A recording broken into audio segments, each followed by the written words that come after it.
Parashá Shemini.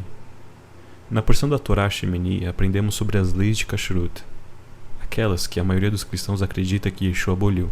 No entanto, isso não é verdade. E vamos aprofundar esse tópico e explicar como Yeshua nunca aboliu as leis de Kashrut. Nesta porção da Torá, aprendemos que todos os mamíferos que ruminam e têm casco fendido são kosher. Ela lista alguns animais que são kosher e depois enumera alguns animais que têm apenas alguma característica, como ter casco fendido, mas não ruminar, declarando-os não kosher. Para peixes e frutos do mar, a Torá afirma que eles devem ter nadadeiras e escamas. Para aves, elas não podem ser aves de rapina. Para insetos, apenas insetos como gafanhotos são kosher. O ensinamento cristão tradicional afirma que as leis de Kashrut são obsoletas.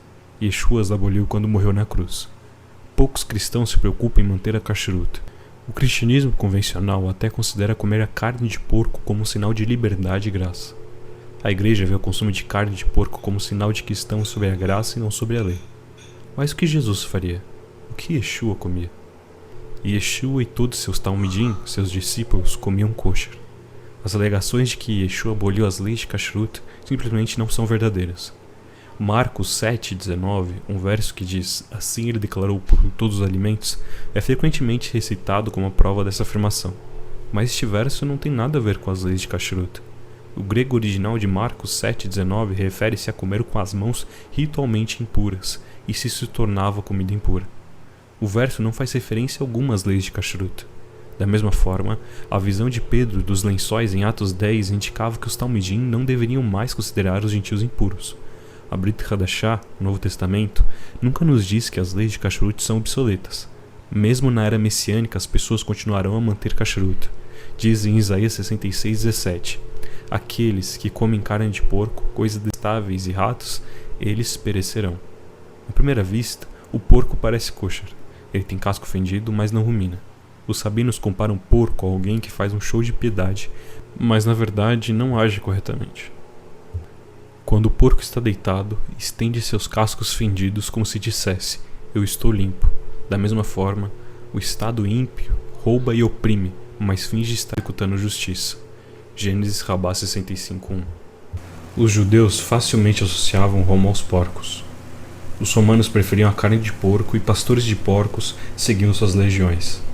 Yeshua estava se referindo a Roma quando disse em Mateus 7,6: "Não dei aos cães o que é santo, nem lanceis diante dos porcos as vossas pérolas, para que não as pisem com os pés e, voltando-se, vos despedacem."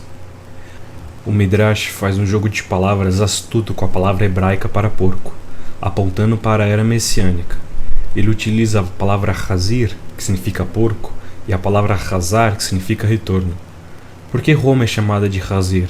O Rabino Meir responde: "Porque esta está destinada a Hazar ao seu dono." Eclesiastes Rabá 1,28. Por que Roma é chamada de Hazir? Porque ela, Hazar, retornará a coroa ao seu dono, como está escrito em Obadias 1,21. Os libertadores subirão ao monte Sião para julgar a montanha de Esaú, e o reino será do Senhor. Levítico Rabá 13,5. Foi dito anteriormente que a Brit Hadashah não aboliu as leis de Kashrut. O profeta Isaías indicou que as leis de Kashrut continuarão relevantes mesmo na era messiânica. Apesar de tudo isso, alguns rabinos ensinam algo semelhante ao que os cristãos ensinam, que na era messiânica o Messias revogará as leis de Kashrut. Esse conceito apareceu pela primeira vez em um midrash tardio nos Salmos. Alguns dizem que todo animal é impuro nesta era. O santo, bendito seja ele, declarará puro no futuro, na era messiânica, como eram nos dias antes dos filhos de Noé. E por que ele os proibiu? Para ver quem aceitaria suas palavras e quem não aceitaria. Mas na era messiânica ele permitirá tudo o que havia proibido. Midrash Tehillim 146:7. É desnecessário dizer que este Midrash não é amplamente aceito. Estudiosos da Torá e rabinos debateram extensivamente o significado deste Midrash. Será que o povo judeu poderá comer bacon e ovos no café da manhã na era messiânica? Os anjos servirão carne de porco no banquete dos justos? O rabino messiânico Dr. Karl Kimber lista 5 opiniões sobre o assunto. A primeira opinião é que aqueles que acreditam que as mitzvot, incluindo Levítico 11:7, são eternas, afirmam que um judeu deve segui-los enquanto viver, Uma pessoa morta não é obrigada a seguir as mitzvot. A carne de porco será permitida na era messiânica apenas porque o porco começará a ruminar e assim se tornará um animal kosher. Segunda opinião, o Radbaz, rabino David ben Solomon ibn Abi Zimra, resolve o problema interpretando o Midrash como uma metáfora. Os judeus comerão alimentos ricos que tenham gosto de carne de porco. A terceira opinião, o Radbaz também oferece uma interpretação mística. Há um anjo príncipe acima chamado Hazirel, um acusador de Israel que será devolvido a Israel como seu defensor. Quarta opinião diz que o rabino Bahia ibn Asher ibn Halava, de 1255 a 1340, pergunta por que Roma é interpretado como Hazir, um porco. Ele responde a sua própria pergunta, dizendo que é porque o julgamento será devolvido a eles, ou seja, embora tenham sido poupados no julgamento divino até agora, enfrentarão novamente na era messiânica. A quinta opinião, o rabino Bahia, oferece uma segunda interpretação. É chamada Hazir porque devolverá a coroa como nos dias antigos. Isso está presente no comentário do rabino Bahia sobre Levítico 1, 4, 7, onde ele explica ainda mais que no futuro, na era messiânica, essa nação construirá o terceiro templo. Isso é o que eles disseram. No futuro, na era messiânica, ela virá para devolver a coroa como nos dias antigos que ela destruiu. Portanto, a coroa é representada pelo terceiro templo, que será reconstruído pela nação que destruiu o templo anterior.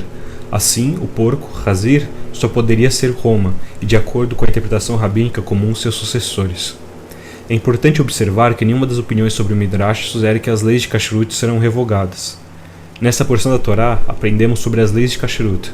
Os cristãos acreditam que as leis de Kashrut serão revogadas, mas isso não é verdade. Yeshua seguiu as leis de Kashrut e seguirá quando retornar. O Midrash que fala sobre alimentos impuros se tornarem impuros não deve ser interpretado literalmente. É como Yeshua diz em Mateus 5,18, porque em verdade vos digo que até o céu e a terra passem, nem um i nem um tio jamais passará da lei.